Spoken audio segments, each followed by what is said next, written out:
Hello കൂട്ടുകാരെ, ഇന്ന് video voice over കൊടുക്കുമ്പോൾ എനിക്ക് വലിയ സന്തോഷമൊന്നുമില്ല. പക്ഷേ നിങ്ങളെ അറിയിക്കണമല്ലോ എന്ന് വിചാരിച്ച് മാത്രമാണ് ഞാൻ വീഡിയോ എടുക്കുന്നത്. വീഡിയോ എടുക്കാനായിട്ട് മൂളൊന്നുമില്ല. പിന്നെ സ്വത്ത് കുറച്ചൊരുവിധം ഓക്കേന് ശേഷമാണ് ഞങ്ങൾ വീഡിയോ എടുത്തത്. സ്വത്തൊന്ന് വീണ് ചെറുതായിട്ട് സ്റ്റിച്ചുണ്ട്. വീഴാന്ന് പറഞ്ഞു കഴിഞ്ഞാൽ അവൾ കളിച്ചുകൊണ്ടിരിക്കുന്ന സമയത്ത് അവൾ ഓടി കളിക്കുകയായിരുന്നു. അവൾ കട്ടിൻ്റെ വരിപ്പേ കൊണ്ടുപോയിട്ട് കട്ടിൻ്റെ കാലിൻ്റെ വരിപ്പേ കൊണ്ടുപോയിട്ട് തട്ടി. നല്ല ബ്ലഡ് വന്നിരുന്നു കേട്ടോ. നല്ല ബ്ലഡ് വന്നിരുന്നു. പേടിച്ചു. ഞങ്ങളൊക്കെ ഇട്ട ഡ്രസ്സാൽ തന്നെ നമുക്ക് ആ സമയത്ത് രാത്രി ഒരു 8 മണിയൊക്കെ ആയിരുന്നു. വണ്ടിയൊന്നും വിളിച്ചിട്ട് കിട്ടിയിട്ടുണ്ടായില്ല. അപ്പോൾ ഞങ്ങൾ ബൈക്കിൽ തന്നെ ഞാനും ഏട്ടനും കൂടി എടുത്ത് ഓടുക ചെയ്തത്. കാഷ്വാലിറ്റി കാണിച്ചു. അപ്പോൾ തന്നെ അവർ പറഞ്ഞു സ്റ്റിച്ച് ഇടണം എന്ന് പറഞ്ഞു. പിന്നെ നമ്മൾ ഒരു 11:30 ആയപ്പോൾ രാത്രി സ്റ്റിച്ച് ഇടാൻ കയറി. ഒരു 12:30 ആയപ്പോഴത്തേക്ക് ഇറക്കി. എന്നിട്ട് പിന്നെ രാത്രി അവൾ സഡേഷൻ മയക്കാനുള്ള മരുന്നൊക്കെ കൊടുത്തിരുന്നു.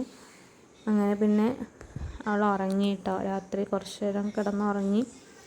അത് കഴിഞ്ഞൊരു 3 മണിയൊക്കെ ആയപ്പോൾ പിന്നെ കരയാൻ തുടങ്ങി. കുട്ടി അത്രയും നേരം ഭക്ഷണമൊന്നും കഴിച്ചിട്ടുണ്ടായില്ല. പിന്നെ ഭക്ഷണമൊക്കെ കഴിച്ചു. പിന്നെ ഭക്ഷണം കഴിക്കില്ല, പാല് കുടിച്ചു മാത്രമേ ചെയ്തുള്ളൂ. ഭക്ഷണമൊന്നും അവൾ കഴിച്ചില്ല കേട്ടോ.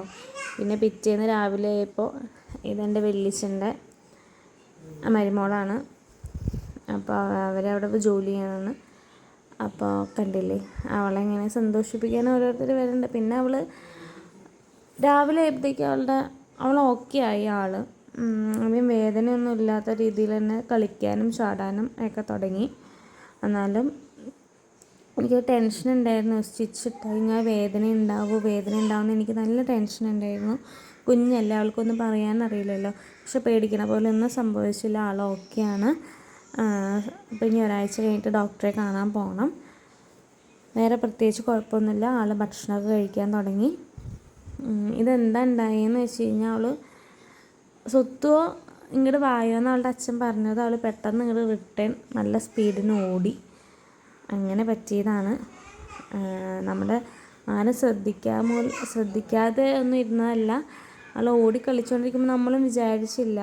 പിന്നെ അവൾ കളിക്കണ പ്രായമാണല്ലോ. അങ്ങോട്ട് കുത്തി മറിഞ്ഞ് അങ്ങോട്ട് ജനലിൻ്റെ മേളിലേക്കോ അല്ലെങ്കിൽ ഓരോന്നിൻ്റെ മേളിലേക്കോ കയറി കളിക്കുകയല്ല.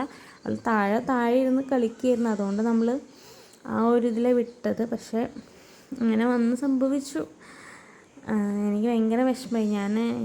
എനിക്കെന്ന് വെച്ചാൽ എല്ലാ അമ്മമാരെയും കഥയല്ലേ, മക്കളുടെ മേത്തൊരു മുള്ള് കൊണ്ടാലും നല്ല വിഷമമാണ്.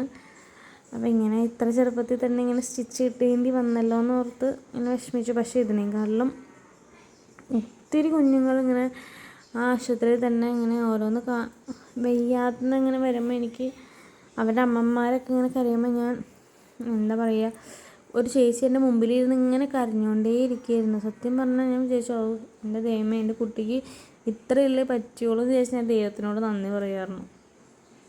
അങ്ങനെ അപ്പോൾ അത് കഴിഞ്ഞാൽ ആൾ ഉഷാറായിട്ടതാ അവിടെ ഒളിച്ചും പാത്തും കളിക്കുകയാണ്. അവളൊന്ന് ചിരിച്ച് സംസാരിച്ചപ്പോഴാണ് ശരിക്കും ഞങ്ങൾക്കൊരു സമാധാനമായി കേട്ടോ.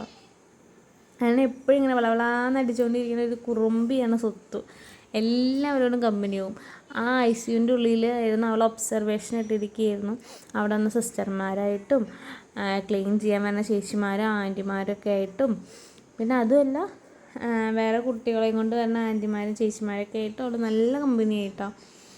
പിന്നെ അവളുടെ കയ്യത്ത് ഇത് അയക്കുകയാണ്. ഞങ്ങളെ പിറ്റേ ദിവസം ഡിസ്ചാർജ് ചെയ്തു. കാരണം വേറെ പ്രശ്നങ്ങളൊന്നുമില്ല, സ്റ്റിച്ച് ഇട്ടു, അത്ര തന്നെ ഉള്ളൂ. അപ്പോൾ ഞാൻ അടുത്ത ആഴ്ച വന്നാൽ മതി എന്ന് പറഞ്ഞു ഡോക്ടറെ കാണാൻ. അപ്പോൾ ഡിസ്ചാർജ് ചെയ്യുന്നതിന് മുമ്പ് ഇതൊക്കെ അയക്കുക കേട്ടോ. അവളാണെങ്കിൽ ആ ചേച്ചിയുള്ള നേഴ്സിൻ്റെ അടുത്ത് വേണ്ട എന്നൊക്കെ പറയുന്നുണ്ട്. പക്ഷെ അവർക്കത് ചെയ്തല്ലേ പറ്റുള്ളൂ. പാവം. അങ്ങനെ കുറച്ച് വേദനയൊക്കെ സഹിച്ചു. എന്നാലും ഞാൻ പ്രശ്നങ്ങളൊന്നുമില്ല. ഇനിയിപ്പോൾ ഒരാഴ്ച കഴിഞ്ഞിട്ട് നമുക്ക് ഒന്നും കൂടി ചെല്ലുമ്പോൾ ഡോക്ടർ ബാക്കിയുള്ള കാര്യങ്ങൾ പറയും. പിന്നെ അവിടെയുള്ള നേഴ്സുമാരായാലും ഡ്യൂട്ടി ഡോക്ടേഴ്സായാലും എല്ലാവരും സ്വത്തുവിനെ ഭയങ്കര കെയർ ചെയ്ത്. അവൾക്കാണെങ്കിൽ അവരടുത്തേക്ക് വരുമ്പോൾ തന്നെ ഇവൾ കരയാൻ തുടങ്ങും. ഇവൾക്ക് പേടിയാണ് ഈ സിസ്റ്റർമാരെ കാണുന്നത് തന്നെ. ഇഞ്ചക്ഷൻ വെക്കാനാണെന്ന് വിചാരിച്ചു. പക്ഷേ ഇവൾ കരയുമ്പോൾ അവർ എന്നാൽ വേണ്ട ഇപ്പം ചെയ്യണില്ല പറഞ്ഞാൽ അവർ പോവും. പിന്നെ കുറച്ച് കഴിഞ്ഞ് ഇവൾ കളിച്ച് ഇതായിട്ട് വരുമ്പോൾ അവർ ഇടയ്ക്ക് വന്ന് ഓരോ മരുന്നൊക്കെ കൊടുത്തിട്ടാണ് പോവുക. അങ്ങനെ ഞങ്ങൾ ഒരു ദിവസം അങ്ങനെ രാത്രി നല്ല ടെൻഷൻ അടിച്ച് കടന്നു പോയി. അപ്പോൾ എനിക്ക് വേറെ ഒന്നും ഈ വ്ളോഗിൽ പറയാനില്ല. എനിക്കിതൊന്ന് നിങ്ങളെ അറിയിക്കണം എന്ന് തോന്നി, അത്രേ ഉള്ളൂ, അല്ലാതെ വേറെ ഒന്നല്ല. നമ്മുടെ ലൈഫിലെ നമ്മുടെ കുടുംബ അംഗങ്ങളെല്ലാം അറിഞ്ഞിരിക്കണമല്ലോ എന്ന് വിചാരിച്ച് ഞാൻ പറഞ്ഞതാണ്. അല്ലാതെ സുത്തൂന് ഇപ്പോൾ വേറെ ഒരു കുഴപ്പമില്ല. ആൾ നല്ല ഹെൽത്തി ആയിട്ടിരിക്കുകയാണ്. ഫുഡൊക്കെ കഴിക്കുന്നുണ്ട്, മരുന്ന് കഴിക്കുന്നുണ്ട്. ഇനി ഒരാഴ്ച കഴിഞ്ഞിട്ട് നമുക്ക് സ്റ്റിച്ച് വെട്ടേണ്ട കാര്യം ഡോക്ടർ പറയാമെന്നാണ് പറഞ്ഞത്. അപ്പം ഞങ്ങൾ നേഴ്സ് ആൻറ്റീൻ ഡോക്ടറൊക്കെ ടാറ്റ പറഞ്ഞ് ഞങ്ങൾ വീട്ടിലേക്ക് പോകാൻ വേണ്ടി റെഡിയായി നിൽക്കുക കേട്ടോ. അത് മിഠായിയൊക്കെ തിന്ന് മേത്തൊക്കെ ഇതാക്കുന്നുണ്ട് കേട്ടോ. അപ്പോൾ ഇത്രയേ ഉള്ളൂ കേട്ടോ, നമ്മുടെ കുഞ്ഞ് വ്ളോഗാണ്. വ്ളോഗൊന്നും പറയാനില്ല, നിങ്ങളെ കാര്യങ്ങൾ അറിയിക്കണം എന്നുള്ളൂ. അപ്പോൾ നെക്സ്റ്റ് വീഡിയോ ആയിട്ട് വരാം. ബൈ.